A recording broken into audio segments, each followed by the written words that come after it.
Hello and welcome to Talking Daily Sports, episode number 6. I'm your host, Luke Harden. It is a beautiful Monday afternoon, October 4th, and another excellent weekend of college football, NFL football, and the last weekend of the MLB regular season as we get the postseason started tomorrow with the Yankees and the Red Sox. Yes, there was no chaos created this weekend. There was definitely chaos, but the Yankees and Red Sox put it to bed very quickly. And that's what we're going to start off with first. Obviously, the MLB season has come to an end, and there are 10 teams left. Obviously, we'll get to see the Yankees and the Red Sox tomorrow go at it. Garrett Cole versus Nathan Eovaldi. That'll be fun to watch. Obviously, I'm going to be watching majority of postseason games, so I'm excited for that. And then the Dodgers and Cardinals play on Wednesday in the NL wild card. Walker Buehler versus Adam Wainwright. Yes, you heard the Dodgers, so that means the Giants won the division. They clinched yesterday, the last day of the regular season, with 107 wins. The Dodgers finished with 106 wins. And also over the weekend, the Dodgers lost potentially Max Muncy and Clayton Kershaw. So two huge headlines. Obviously, Max Muncy, their all-star first baseman, having one of the best years of his career. And then obviously we know the injury history with Clayton Kershaw and the postseason history with Clayton Kershaw. Obviously last year he was pretty dominant, but you know what you're going to get with Clayton Kershaw, and depending on if we're going to see him in the postseason or not is to be determined. But obviously Walker Buehler will be going on Wednesday. Following that, probably if they can win that with Julio Urias. I mean, they got guys on guys. Obviously, the whole Trevor Bauer situation. He's not on the team anymore, or he's on the team, but he's on administrative leave. He's not on the roster. So I'm excited for both those games. And then obviously the NLDSs, which are, or the NL and ALDS 2 and 3, which, and the AL, it is the White Sox and Astros, which I'm looking forward to. My roommate's a White Sox fan, so I'll be, and I don't think many people are Astros fans anymore. Obviously there are still Astros fans, but I think a lot of people have learned to hate the Astros since the whole incident. But shout out to Astros fans. If you're an Astros fan, I know obviously nobody really particularly likes your team, but I think the Astros have a really good team, and so do the White Sox. I think they are they're two 94 win teams, or maybe the White Sox had 93. I don't know. But it's going to be a great series in my opinion. So excited for that. And then on the NL side, you got the Braves and the Brewers. Obviously, you can see my flag behind me. You know who I'm going to be cheering for. I'm a Braves fan, big Braves fan. I'm excited for this series. It's the first time the Braves have really gone into the postseason hot, and like previously they clinched the division the last 3 years in like mid-September, and then they just kind of gave up the rest of the way, or they just started resting their guys. But I like that they're coming in hot. The offense is rolling. Max Fried just won pitcher of the month in the NL. He's been dominant ever since the All-Star break. He's actually going to be game 2 starter. Obviously, you got Charlie Morton going game 1, the veteran, and he's been there before. He's pitched in big games. So they're going to be up in Milwaukee on Friday and Saturday before coming home for a game Monday. And depending, they could go into Tuesday and then Thursday back in Milwaukee if game 5 is necessary. So I'm really looking forward to this whole postseason. Obviously, I'm a baseball guy. I've always been a baseball guy. Always will be a baseball guy. But the chaos did ensue this weekend. The Mariners and Blue Jays both went down to the wire. This is I don't know when the last time we saw two 90-win teams not make the playoffs. Both the Mariners and the Blue Jays had 90 and 91 wins, and they both missed the playoffs. And the Blue Jays finished with 91 wins and finished fourth in their division. And that's just the AL East for you. They are just different. And shout out to the Mariners. They had a really good year. I mean, I don't think anybody expected this. They were projected 70 wins. They came back after they were just sitting there all year. They never went away. And much like the Giants, everybody thought the Giants would fizzle out, but obviously the best team in baseball record-wise. But the Mariners 90 and 72, great season. And they have a lot of young guys. Emerson Hancock is going to probably be up next year. Julio Rodriguez will probably be up next year. And other guys along those lines. They have one of the best farm systems in baseball. So I'm definitely looking forward to that Mariners team. I know Mariners fans don't want to hear it. I know they don't want to hear the cliche, oh, you guys have a really bright future, considering they have a 20-year playoff drought, which is the biggest drought, the longest drought in baseball. The second longest drought is the Phillies, and that's only been 10 years, I believe. I think it was 2010. This is when the Phillies last went to the playoffs, or I don't even remember. It was something like that. So the Mariners fans are tired of hearing, oh, you guys have a bright future, and I get that. But I really do think you guys are going to have a really good team. I think you guys are going to run the AL West for a long time, starting in here in a few years, hopefully. I mean, I know one of my friends is a Mariners fan, so I know we will see though. But yeah, I'm excited for the playoff atmosphere. Obviously last year we didn't even have fans in the stadium until the championship series, and there was only like 11 to 12,000 fans at whatever the Ranger Stadium is called now, or whatever they changed it to.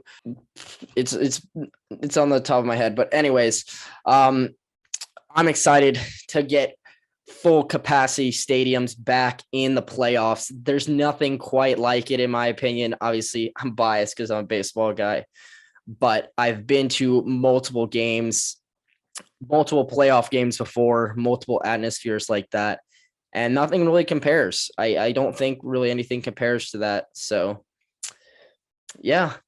Speaking of atmospheres, though, I had a chance to go up to Tuscaloosa, Alabama this weekend and watch Ole Miss and Alabama play. Obviously, the outcome was the outcome.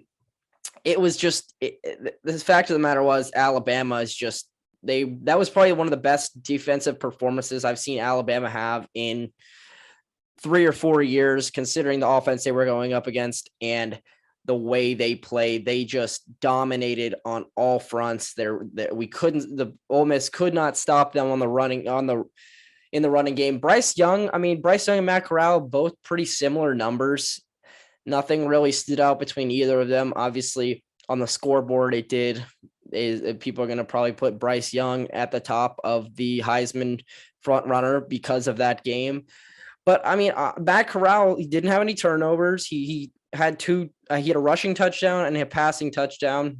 And at the end of the day, it just wasn't, it wasn't meant to be. I drove up there 3 hours in the morning, went to the game, hung out with some friends, but I wanted to see a better game. Obviously, that was not the outcome.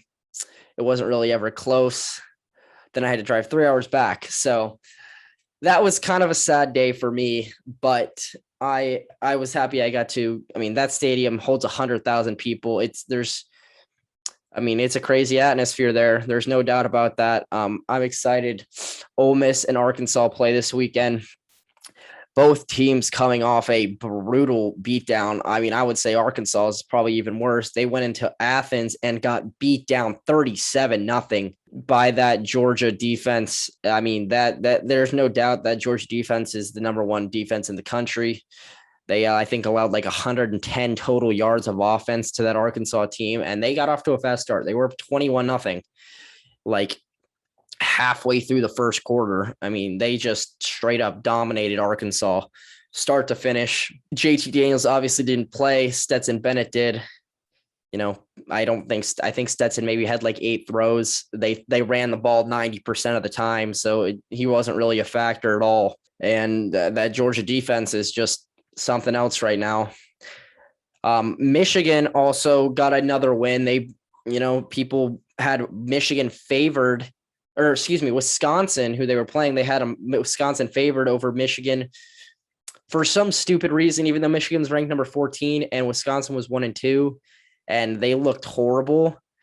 I don't know why Wisconsin was favored to win, but the world may never know. Michigan's the number 9 team in the country now. So that's something to keep an eye on. Obviously, the way Ohio State has been playing this year, I mean, they've improved since that Oregon game, but it'll be interesting to see what the Big Ten is. Obviously, you got Penn State, who's sitting at number 4, and they go to Iowa this week, who is number 3. So that'll be a top 4 matchup, and the winner will be the number 3 team in the country. So, I mean, there's just, there's no doubt in my mind that that's going to be a huge. I mean, it's obviously huge game.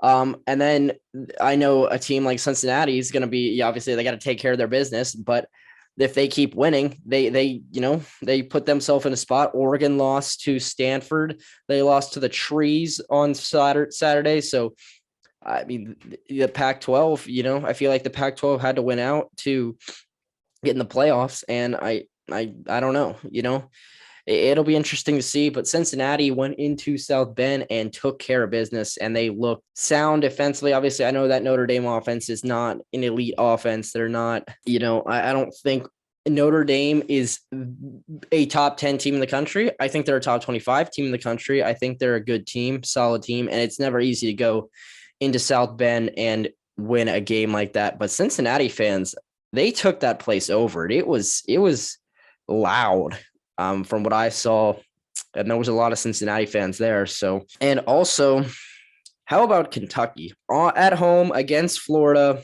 Took care of business, and they're 5-0, and obviously they still do have to face. They're gonna have to face Georgia. I'm not really sure where that game is. They already took care of Florida, so I don't know what the rest of their schedule looks like, but they're in a good spot. They're ranked 16th in the country, and they put themselves in a position to win. So obviously under Will Levis, we will see where that goes from there. A&M is bad. They are bad. Zach Calzada just, I don't even know what to say about that A&M team. They stink. Mississippi State beat them this weekend, and A&M just stinks. They're no good. And that's all I'm going to say about that. I know I've been over that before. Auburn on the way to Baton Rouge, they take care of business, and Bo Nix, I don't know what got into Bo Nix that night, but he looked like Johnny Manziel for some reason, and I don't know what that was. I don't know what got into him, but he obviously looked very comfortable there, and excited to see they play Georgia this weekend. So there's a huge game.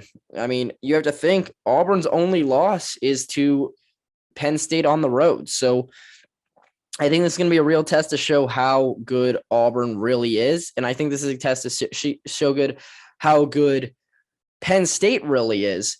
If Auburn can, if Auburn keeps it close or even beats Georgia, what does that say about Penn State?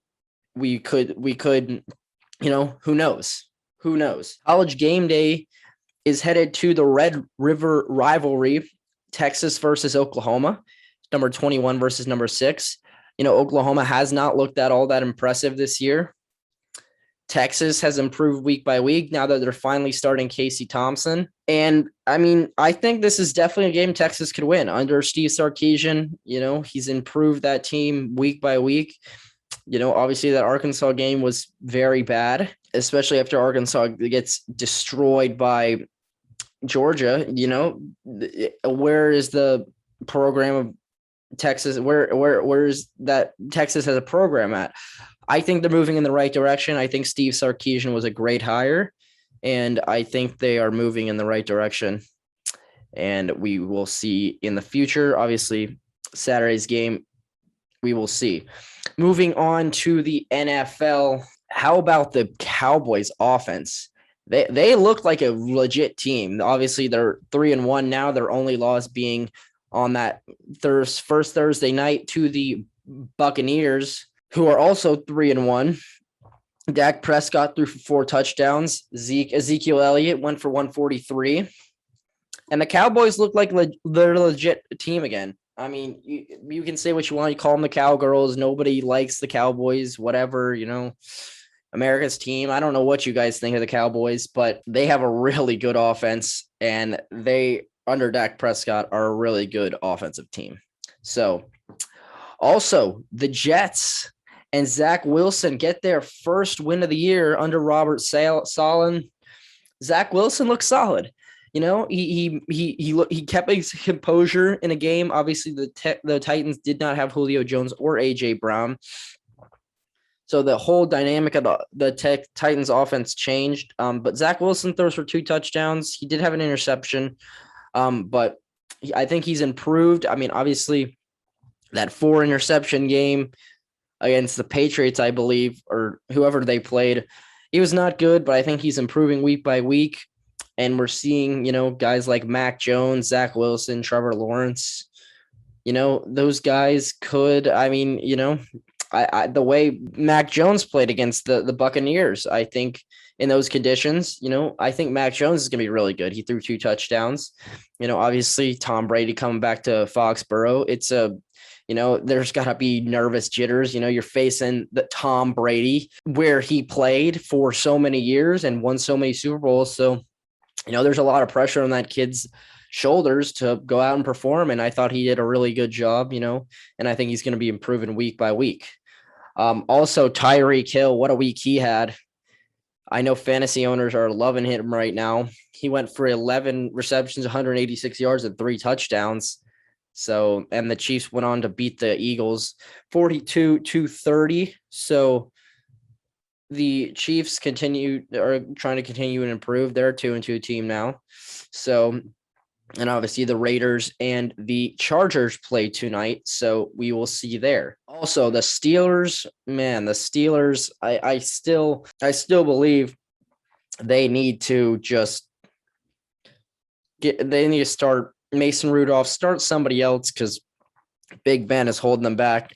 He's not the only reason, but he is not helping at all. He just can't seem to do it offensively anymore. He's sort of hit a wall, and I know Steelers fans love him. One of my best friends is a Steelers fan, so we will see. And then the most impressive game of the week, in my opinion, the Cardinals look like one of the best teams in the NFL, if not the best so far.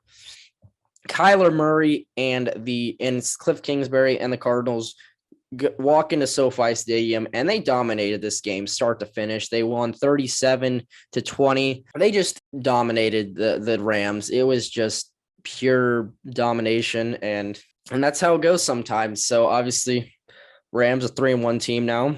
Cardinals 4-0. And both the 49ers and Seahawks are 2-2. So that's one of the most competitive divisions in the NFL, if not the most competitive division in the NFL. So we'll see. And finally, we're going to talk about a little bit of golf. We got back to regular season action today, or over the weekend, in the PGA tournament, and Sam Burns pulled out the win. Great overall performance by Sam Burns. He gets his second PGA Tour win. Not really much to say about that. I didn't really watch a lot of it, but I saw he did win. So congrats to Sam Burns. We'll move on to next week. I don't know when most of the big time players will start playing in the tournaments again. Obviously, guys coming off the Ryder Cup and other stuff like that. When we will see them is to be determined. I think that is about going to wrap things up for today's episode. I'm actually going to win fantasy this week, so I'm a happy man. But if you did enjoy the video or the podcast, leave a like, subscribe, follow me on social media, follow me on Spotify, whatever you're listening to this on. Give me a follow. I would be much appreciated. And I will see you guys in the next episode. Peace, guys.